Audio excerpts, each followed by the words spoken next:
Hello guys, welcome to career media once again. My name is Gulshan Shah. Friends, आज के इस video में हम नीट एसएस काउंसलिंग के बारे में डिस्कशन करने वाले हैं। एक्चुअली नीट एसएस 2024 या आप कह सकते हैं 2025, क्योंकि 2024 में नीट एसएस कंडक्ट नहीं कराई गई थी, उसी की जो उसे पोस्टपोन करके नीट एसएस 2025 में कंडक्ट कराई गई है।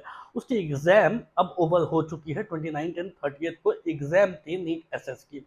ना जब एक बार एग्जाम खत्म हो चुकी है तो ऑब्वियसली जो रिजल्ट है उसकी डेट जो है वो bye 30th of April publish कर दी जाएगी और उसके बाद नीट एसएस की काउंसलिंग स्टार्ट की जाएगी। अब जब नीट एसएस की काउंसलिंग स्टार्ट की जाएगी तो ऑब्वियसली जो फर्स्ट कट ऑफ आएगी नीट एसएस की, उस एसएस के कट ऑफ के बेसिस पे जो भी स्टूडेंट क्वालिफाई कर चुके होंगे वो राउंड वन काउंसलिंग में पार्टिसिपेट कर सकेंगे। थोड़ा सा ओवरव्यू लास्ट ईयर के बारे में मैं आपको बता देता हूं कि नीट एसएस की काउंसलिंग में 2023 में जब हुई थी तो कट ऑफ को रिड्यूस करके 0% भी कर दिया गया था, जब सभी स्टूडेंट जिन्होंने एग्जाम दिया था वो सभी एलिजिबल हो गए थे, क्वालिफाई हो चुके थे एसएस की काउंसलिंग अटेंड करने के लिए। नाउ आप सभी जो इस वीडियो को देख रहे हैं उनमें बहुत सारे स्टूडेंट्स ऐसे होंगे जो first time NEET SSC counselling को अटेंड करने जा रहे होंगे, और बहुत सारे स्टूडेंट ऐसे भी होंगे जो रिपीटर होंगे जिन्होंने इससे पहले भी एसएससी काउंसलिंग को अटेंड की होगी। चाहे आप फ्रेशर्स हो या फिर आप रिपीटर्स हो, दोनों ही केसेस में आप सभी ने नीट पीजी की काउंसलिंग तो जरूर अटेंड की होगी। नाउ इस वजह से हम जो नीट एसएस की काउंसलिंग की प्रोसेस के बारे में आज डिस्कशन करने वाले हैं उसे हम कंपेयर करेंगे नीट पीजी की काउंसलिंग से, जिससे आपको रिलेट करना समझना आसान हो जाएगा, इजी हो जाएगा। तो इस वजह से हम नीट पीजी की काउंसलिंग से इसे रिलेट करके नीट एसएस की काउंसलिंग को आपको समझाने की कोशिश करेंगे, जिससे नीट एसएस की काउंसलिंग क्या होती है, कैसे होती है, ये आपको समझ में आ जाएगी। At the same time NEET PG के स्टूडेंट्स जो नीट पीजी इस बार फर्स्ट टाइम दे रहे हैं, अगर वो भी इस वीडियो को जानना चाहे तो उनके लिए भी ये चीज़ें क्लियर हो जाएगी कि नीट पीजी की काउंसलिंग किस तरीके से होती है। बेसिकली मेन मोटो यही है इस वीडियो को बनाने का कि स्टूडेंट ईजी वर्ड्स में नीट एसएस की काउंसलिंग को समझ सके, काउंसलिंग प्रोसेस को समझ सके, और जो फर्स्ट टाइमर्स हैं वो इस काउंसलिंग को इजीली समझ सके, क्योंकि एग्जाम जो है वो 29 एंड 30 को जस्ट कंडक्ट हुई है और अब रिजल्ट आने के बाद जो है वो काउंसलिंग जो है वो स्टार्ट होगी। तो चलिए फिर स्टार्ट करते हैं वीडियो को। सबसे पहले बात कर लेते हैं कि एस्पेक्ट्स देखेंगे, किस किस एस्पेक्ट में हम बात करने वाले हैं। नीट पीजी काउंसलिंग की बात करेंगे कि नीट पीजी काउंसलिंग में क्या होता है और नीट एसएस में क्या चीज़ें होती है नीट पीजी के कंपैरिजन में और क्या क्या चीज़ें नहीं होती है, कंपैरिजन देखेंगे। सबसे पहले कंडक्टिंग अथॉरिटी देख लेते हैं कि नीट एसएस की काउंसलिंग को कौन कंडक्ट कराता है। जिस तरीके से NEET PG counselling MCC conduct कराती है जो डीजीएचएस के अंडर आती है, उसी तरीके से नीट एसएस की काउंसलिंग को भी एमसीसी ही कंडक्ट कराती है। www.mcc.nic.in ये एमसीसी की ऑफिशियल पोर्टल है और ये काउंसलिंग कंप्लीटली ऑनलाइन होती है, ऑफलाइन इसमें कोई भी पार्ट ऑफलाइन नहीं होता है। सिर्फ जो कॉलेज मिलती है उसमें आपको जाकर के रिपोर्टिंग करनी होती है, वो पार्ट ऑफलाइन होती है। बाकी अलॉटमेंट से लेकर के रजिस्ट्रेशन से लेकर के सीट अलॉटमेंट तक सारी की सारी चीज़ें जो है वो ऑनलाइन होती है mcc.nic.in पे। एलिजिबिलिटी, एग्जाम की एलिजिबिलिटी अगर हम देखें तो दोनों ही एग्जाम को एनबीईएमएस ही कंडक्ट कराती है, चाहे वो नीट पीजी हो या फिर नीट एसएस हो। एप्लीकेबल कोर्सेज की बात करें तो नीट पीजी में एमडी, एमएस, पीजी डिप्लोमा और डीएनबी ब्रॉड स्पेशलिटी कोर्सेज होते हैं। वेयर एज अगर नीट एसएस की बात करें तो डीएम, एमसीएच, डीआरएनबी, एसएस जो है वो सुपर स्पेशलिटी कोर्सेज रहते हैं। काउंसलिंग राउंड्स जो है उसमें एक डिफरेंस देखने को मिलता है। नीट पीजी में काउंसलिंग की जो राउंड्स होती है वो टोटल 4 राउंड्स या 5 राउंड्स, किसी किसी स्टेट में 6 राउंड, 7 राउंड्स भी कंडक्ट होते हैं। बट नीट एसएस की काउंसलिंग जो है वो लिमिटेड होती है 2 ही राउंड में, 2 राउंड में कंडक्ट कराई जाती है, और अगर उसके बाद भी नीट एसएस में सीटें बच जाती है तो स्पेशल मॉपअप राउंड कंडक्ट कराया जा सकता है, उस पर डिपेंडिंग ऑन की सीट्स कितनी बची है, कितनी अवेलेबल है। एक और बात समझना जरूरी है कि जैसा मैंने आपको बताया कि रजिस्ट्रेशन वेबसाइट जो है वो दोनों के लिए सेम ही है, क्योंकि दोनों की काउंसलिंग एमसीसी ही कंडक्ट कराती है। नीट पीजी के केस में स्टेट काउंसलिंग भी अलग से कंडक्ट होती है, बट नीट एसएस के केस में जो स्टेट काउंसलिंग है वो अलग से काउंसलिंग कंडक्ट नहीं होती। नीट एसएस की काउंसलिंग सेम प्लेटफॉर्म पे, एक ही प्लेटफॉर्म पे कंडक्ट होती है, चाहे वो स्टेट की सीट्स हो, चाहे वो प्राइवेट कॉलेजेस की सीट्स हो, या फिर वो कोई भी सीट्स हो। तो सारी सीटें जो है वो उनकी काउंसलिंग सिंगल प्लेटफॉर्म पे होती है, विच इज mcc.nic.in। इनका ये रजिस्ट्रेशन पोर्टल है। जब एक बार रजिस्ट्रेशन ओपन होगी तो आपको जाकर के इस पर रजिस्ट्रेशन करना है। बिना रजिस्ट्रेशन के आप काउंसलिंग में पार्ट नहीं कर सकते।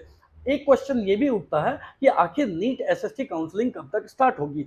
Bye 30th of April NEET SS की रिजल्ट पब्लिश हो जाएगी। उसके 15 दिन या 20 दिन के बाद अगर हम देखते हैं, 15 डेज 20 डेज का बफर रहता है काउंसलिंग को स्टार्ट होने में। सो मई के महीने में हो सकता है 15 या 20 मई तक आपकी जो है नीट एसएस की काउंसलिंग फर्स्ट राउंड की जो है वो स्टार्ट हो सकते हैं, या फिर उनकी नोटिफिकेशन जो है वो आ सकती है। अब रजिस्ट्रेशन फ्रीक्वेंसी की बात करें कि कितनी बार हम रजिस्ट्रेशन कर सकते हैं। अगर हमने राउंड्स का देखा तो नीट पीजी में 4 राउंड, 5 राउंड, 6 राउंड कंडक्ट होती है, बट नीट एसएस में 2 राउंड ही बेसिकली कंडक्ट होती है। प्लस अगर सीट बचती है तो स्पेशल मॉपअप राउंड भी कंडक्ट किया जा सकता है depending on the availability of seat. अब नीट एसएस में हमारे पास 2 अपॉर्चुनिटीज रहती है रजिस्ट्रेशन करने की, राउंड 1 में और राउंड 2 में। उसके बाद अगर हमने राउंड 1 या राउंड 2 में हमने रजिस्ट्रेशन नहीं किया तो उसके बाद के राउंड्स जो होंगे उसमें रजिस्ट्रेशन करने का मौका नहीं मिलता है। इसी पे एक बार जब आपने रजिस्ट्रेशन कर ली तो रजिस्ट्रेशन करने के बाद जो सेकंड मैंडेटरी स्टेप आती है वो चॉइस फिलिंग एंड लॉकिंग आती है। ऑब्वियसली यहाँ पे कोई लिमिटेशंस नहीं है, आप कॉलेजेस को उनकी प्रायोरिटी ऑर्डर में पुटअप करते हो। Colleges plus branches, obviously SS के जो ब्रांचेस है वो पीजी के ब्रांचेस से अलग है, सुपर स्पेशलिटी कोर्सेज है, मेडिसिन के अलग फीडर्स हैं, एमसीएच के अलग फीडर्स हैं, सर्जरी के अलग फीडर्स हैं। तो जो भी आपको ब्रांच लेनी है वो प्लस कॉलेज को आप प्रायोरिटी ऑर्डर में उनकी चॉइस फिलिंग करते हो। कोई लिमिटेशन नहीं है, आप कितने भी चॉइसेस चाहो तो चॉइस फिलिंग में डाल सकते हो। अगर आपने चॉइसेस, आपको मैंडेटरी है कि आपको चॉइसेस फिल करनी ही करनी है, और अगर आपने चॉइसेस को फिल नहीं किया तो आपको सीट अलॉट नहीं होगी। तो चॉइसेस को फिल करना है प्लस उनको लॉक करना है। Locking is a mandatory part. अगर आप उसे लॉक करते हो मैनुअली तो फिर बहुत अच्छी बात है, आप मैनुअली ही लॉक करना चाहिए। अदरवाइज अगर आप if you forget to lock the choices manually, अगर आप अपने चॉइसेस को जो आपने फिल किया उसको लॉक करना आप भूल जाते हो, या if you forget to fill lock the choices manually, तो फिर ऑटोमेटिकली जब डेडलाइन आती है तो सिस्टम उसे ऑटोमेटिकली लॉक कर देता है। ये पीजी में भी होती है और ये यूजी में भी होती है। सो आपको जो है चॉइसेस को फिल एंड लॉक करना होता है। जब आप रजिस्ट्रेशन करते हो तो you need to pay some registration charges in terms of refundable and non refundable fees.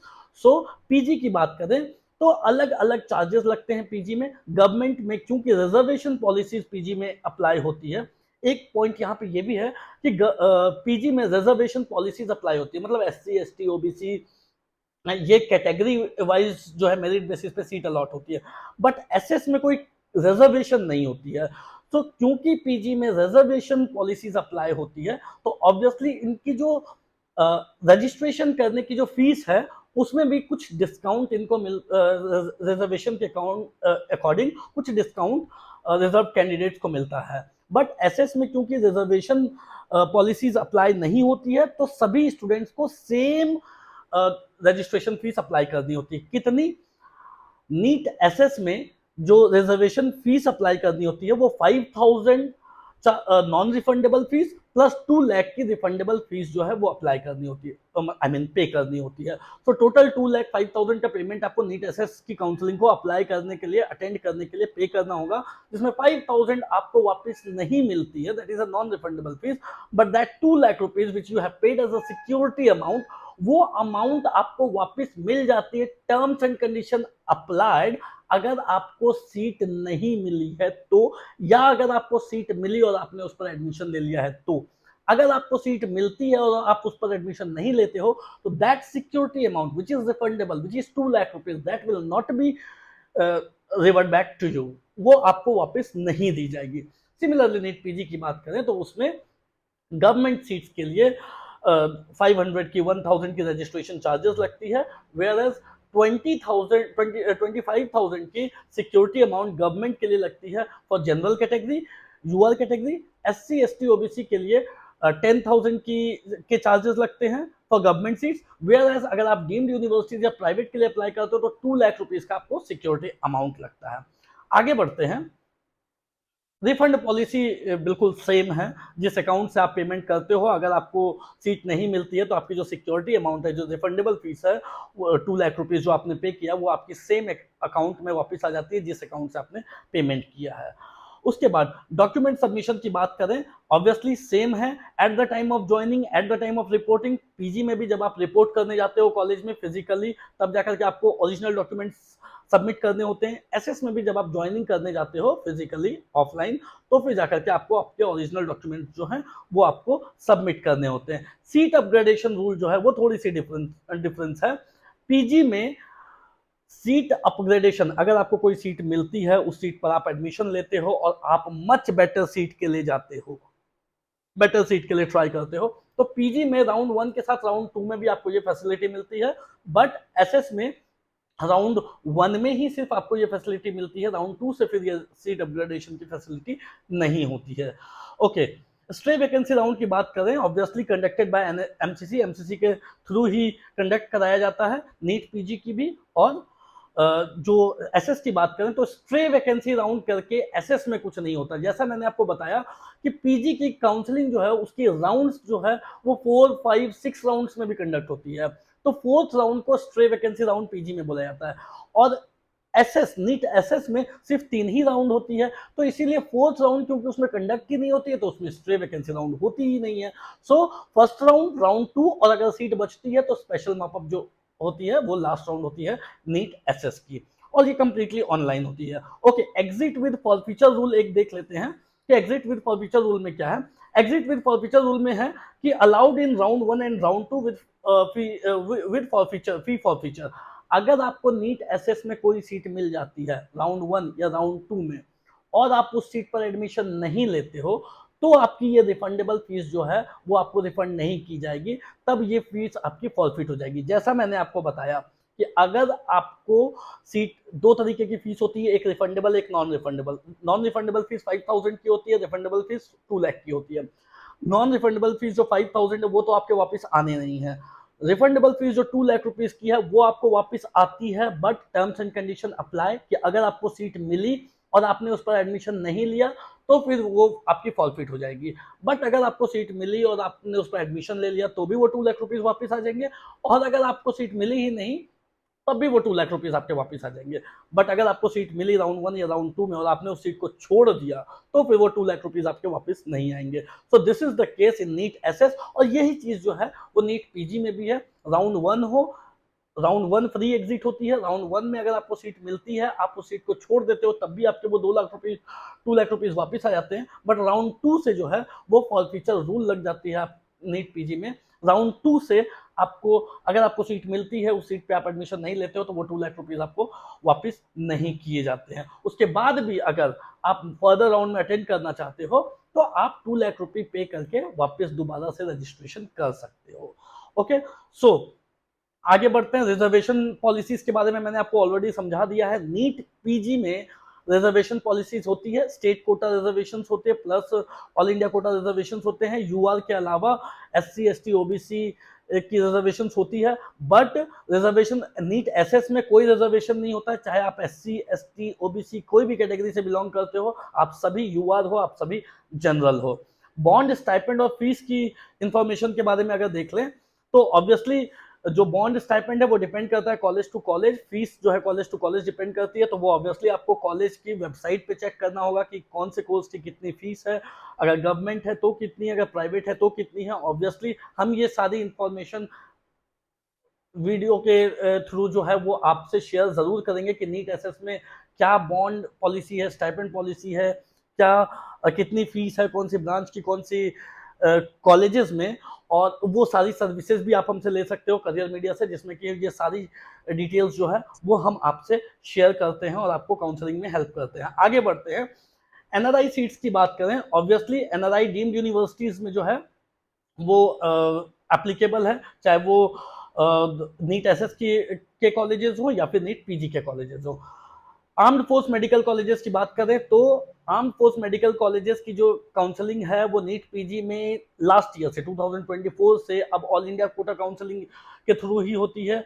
इसमें भी जो है वो same all India quota counselling से ही जो है एएफएमएस की भी काउंसलिंग होती है, बट एक सेपरेट इंफॉर्मेशन ब्राउचर इसकी जरूर आ सकती है जो एएफएमएस के ऑफिशियल वेबसाइट पे आएगी।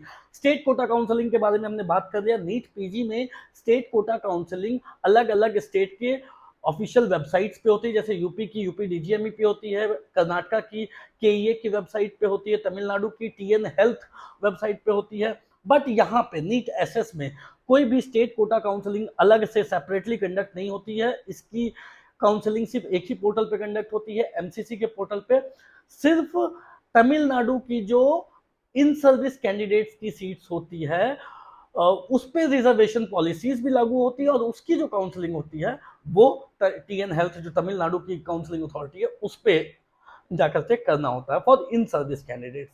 ओके, आईएनआईसीटी के कॉलेजेस के बारे में अगर बात कर ले तो हमें पता है कि आईएनआईसीटी के कॉलेजेस एम्स, जिपमर, निम्हांस जैसे कॉलेजेस जो हैं वो ना ही नीट पीजी में इंक्लूड होते हैं, वो ना ही नीट एसएस में इंक्लूड होते हैं। ये जो है इनकी अलग आईएनआईसीटी की एग्जाम होती है और काउंसलिंग होती है। तो ये जो है ये काउंसलिंग प्रोसेस है।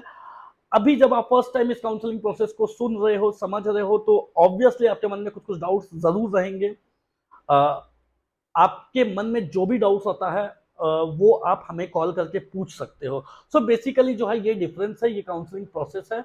हम वीडियो के थ्रू आप सभी से एसएस की काउंसलिंग तक, एसएस की काउंसलिंग की जो भी डिटेल्स है वो आपसे शेयर करते रहेंगे, जिससे कि आप वेल अवेयर होकर के अपनी नीट एसएस की काउंसलिंग अटेंड कर सको। एट द सेम टाइम हम आपसे cut off, college wise, quota wise सभी चीज़ें शेयर ज़रूर करेंगे, जिससे कि आपको ये आइडिया रहे कि हाँ नीट एसएस की जो कट ऑफ है वो कौन से ब्रांच के लिए कितनी जाती है, हमें कौन से कॉलेज कहाँ मिल सकती है, किस कॉलेज की कौन सी डिपार्टमेंट अच्छी है, कौन सी डिपार्टमेंट अच्छी नहीं है। ये एक बहुत इंपॉर्टेंट क्वेश्चन हो जाता है when you are attending NEET SS counselling. ये आपको जानना बिल्कुल ज़रूरी हो जाता है कि कौन से कॉलेज के कौन से ब्रांचेस है, क्या कहाँ पे फुल हैंड मिलती है, कहाँ पे नहीं मिलती, कहाँ पे कम मिलती है। तो ये सारी इन्फॉर्मेशन जो है वो हमारी सर्विसेज में भी आपको मिल जाएगी। आप चाहें तो करियर मीडिया से सर्विसेज अवेल कर सकते हैं। That's all for today guys, thank you so much. कोई भी डाउट हो, क्वेरी हो तो दिए गए नंबर पे कॉल कर सकते हैं। Thank you so much, have a nice day.